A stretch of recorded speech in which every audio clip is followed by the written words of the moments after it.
Hey guys, Anthony here. Are you all still excited about all the good stuff that was announced last month during the Nintendo Direct? Why am I talking about it now? Well, probably because I don't have it together. What I was most excited about was Marvel vs. Capcom 2. I played that game growing up in the arcade. I never got to own it on a console, so I'm pretty excited for that. Nintendo systems, I don't think I've ever gotten any game from that series before. I don't really remember anything even from it. Like, I don't remember the mechanics or anything like that. I just remember you had your main character and then you could swap between a secondary character, maybe even a third, though that might just be different between the series. Totally can't wait to brutalize people as the Hulk or Venom, or definitely the one that I want to play the most as is Shuma Gorath. For some reason, as a kid in the arcade, that I didn't really know anything about Marvel Comics at the time, but for whatever reason, Shuma Gorath was the character that appealed to me most, other than Mega Man, because I played video games and I knew about Mega Man, of course. But yeah, it's been too long since I've acquainted myself with Shuma Gorath, so I can't wait to pick him up again. And speaking of giant eyeball monsters, there is a series that you're looking at right now that's known for giant eyeball monsters in the boss chambers. And that series just announced the other game that I'm most excited for, The Legend of Zelda Echoes of Wisdom, of course. Are you all excited for that one? I am. I really liked the trailer for it. We saw Link, and he's fighting Ganon, not Ganondorf. I mean, I tend to like Ganondorf more, but whatever. What do we know so far? Well, what we know is that in the beginning of the game, a giant chasm opens up in the floor, swallows one of the main characters of the Zelda franchise, and then you, the player, spends the rest of the game summoning contraptions in an effort to save them. Completely original idea. There's been a lot of speculation about the game. I've seen from other YouTubers, like I've seen them get a little worried that it's going to use the same map as Link to the Past, which I'm pretty sure we can conclude that that's not true. We see things like the Great Deco Tree, which wasn't in A Link to the Past, and a Gerudo Town, so I don't think we need to worry there. But that doesn't mean we don't need to be worried at all, because there are valid concerns about the game, and I would say mostly that is due to the fact that Tears of the Kingdom was a very divisive game. Fans have been asking for a game where they get to play as Zelda for a while now, and I don't think this is exactly what they had in mind. Now, of course, that doesn't mean it's going to be a bad game, and I don't think it's going to be a bad game, but it's something worth talking about. Personally, I think of Zelda as a more magical-based character, like if you were playing a Dungeons & Dragons game, Link would be some warrior class, and Zelda would be more of a mage class. I don't really think in Dungeons & Dragons terms too often, but to illustrate my point, I kind of had to bring them up. So really, what I kind of want out of a game where I play as Zelda is a game where I'm playing as Zelda and casting all these sort of magical spells to defeat enemies. But in Echoes of Wisdom, it doesn't seem like you do that at all. It seems more like you just summon things. Because I watched the trailer again after I watched the Direct. If you look at the game's trailer, Zelda doesn't even attack directly at all. At no point in the trailer do you actually see Zelda attack anybody with magic. She only attacks really with summons. She attacks, but you see her throwing a rock at somebody, and you see her holding up that mechanical Oxorock. She never uses anything like Din's Fire, or Farore's Wind, some sort of Jabs of Light, or any sort of nature spell, anything like that. It's really just anything that she can summon with Tri. And while we're talking about Tri, I'm not a big fan of Tri so far. I'm hoping that'll change. Tri seems a little too much like a Disney animal sidekick to me, if you know what I mean. Obviously, there's a lot of overlap between Zelda fans and Star Wars fans. Well, Chewbacca comes to mind, because he used to be just a regular sidekick. Like, he would do things like help Han Solo repair the Millennium Falcon, and he'd be a co-pilot, but then Disney took over, and then he got relegated to more of an animal sidekick by being, if you watched The Last Jedi, he was more of a just comedic relief character doing goofy stuff just for your amusement, and that's not what Chewbacca's supposed to be. Well, I feel like Tri original companions were more just mechanics and there to help propel the story, and it seems like Tri is kind of just going to be in the more of just... She is definitely a game mechanic, but she just seems kind of goofy to me. I don't know why. Hopefully that's a baseless speculation, but for right now, that's what I think. Also, the art style is a bit concerning.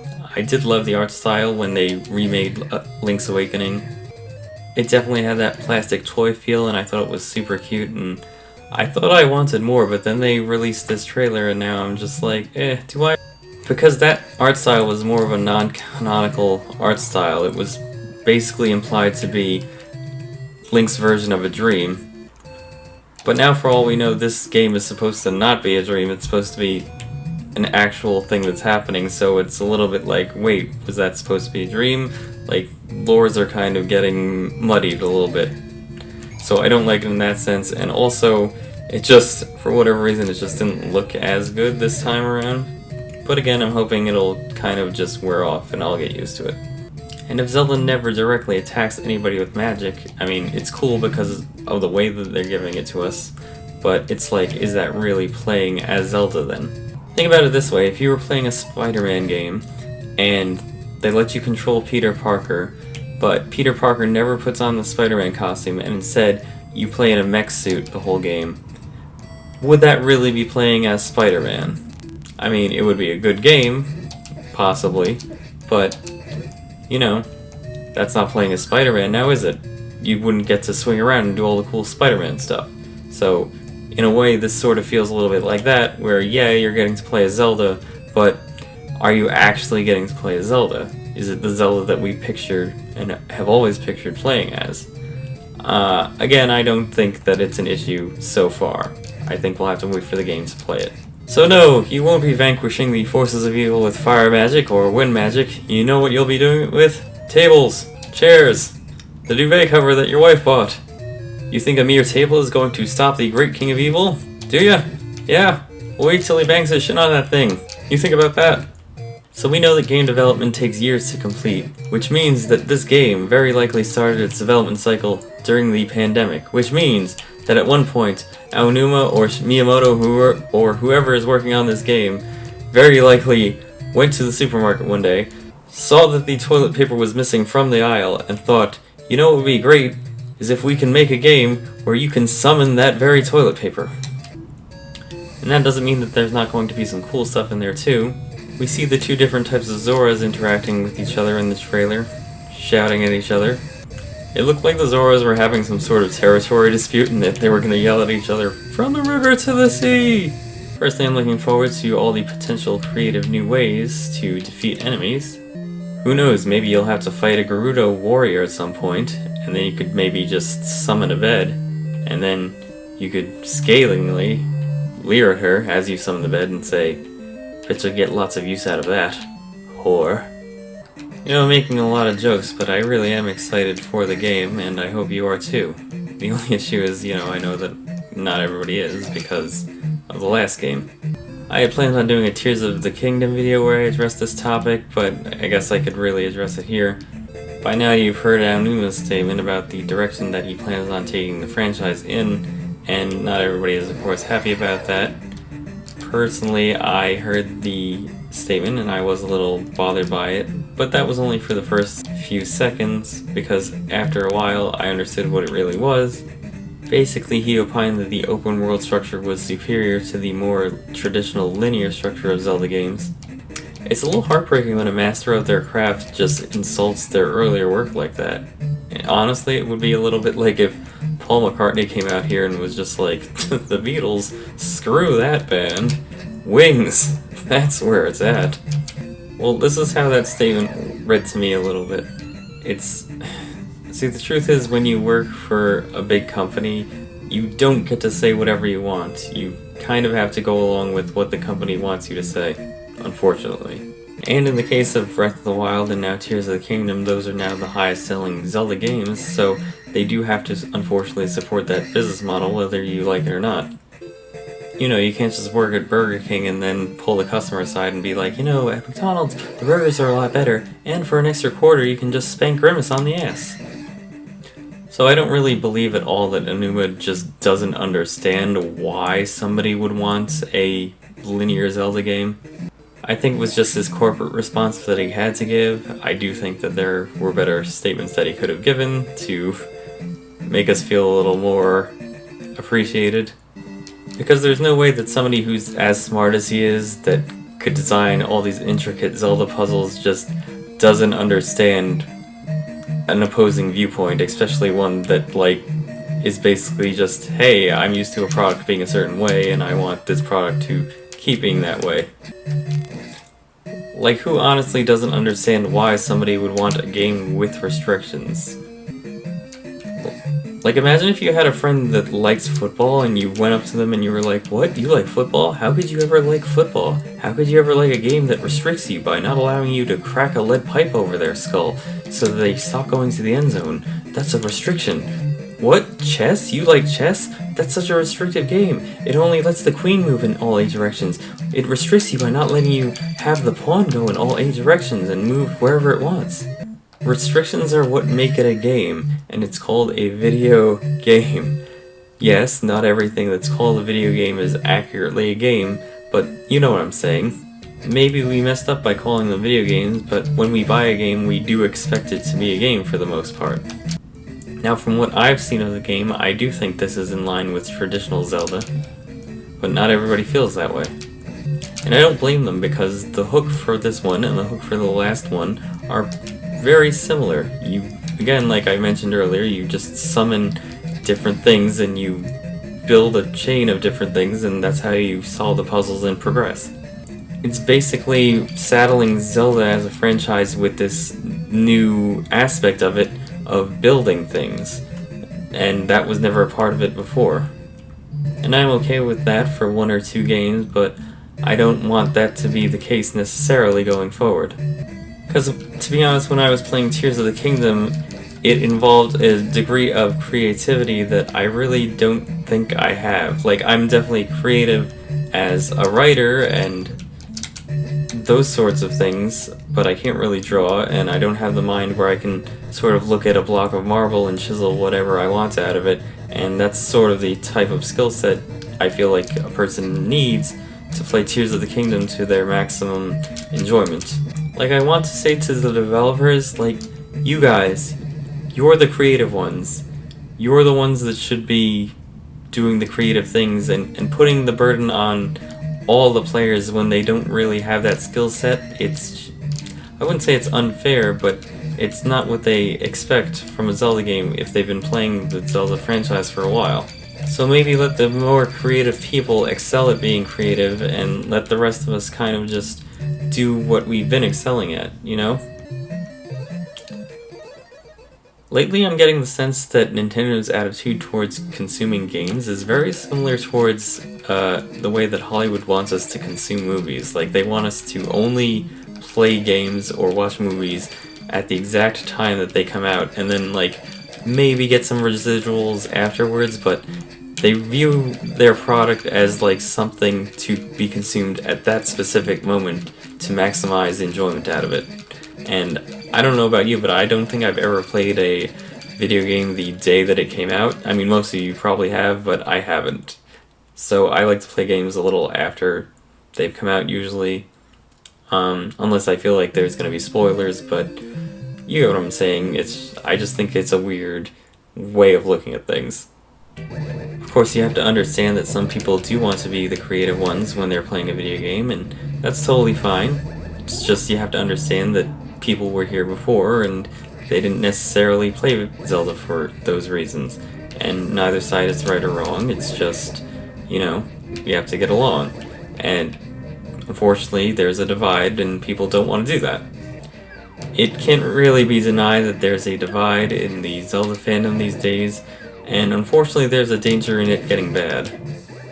If you look at the comments on Tears of the Kingdom videos or lots of Zelda videos lately, you'll see that there's definitely lots of toxic people, and the divide is clearly between people who liked Tears of the Kingdom and people who didn't. And it's not just one side, it's both that are name-calling and not being very receptive to other opinions and just being dismissive and shouting other people down. Depending on who you ask, Star Wars is divided along political lines. I don't really see that. I think it's more just people that are disappointed with the direction that the franchise is going versus people who maybe, I guess, might want to push those politics, but, you know, that's just potentially a closed-minded viewpoint on my part. Maybe it's just people that feel like they weren't welcome in the fandom of Star Wars before, and now they are. In either case, it's not good.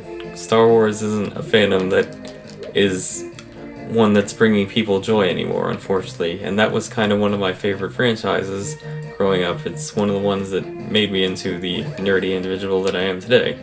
I loved the prequels, I loved the originals too. Sequel trilogy, personally, not so much, but I don't know. I guess if you see something redeeming in the Disney trilogy, I guess, have at it. We know it's not just Star Wars, it's also Doctor Who, and there's a divide there.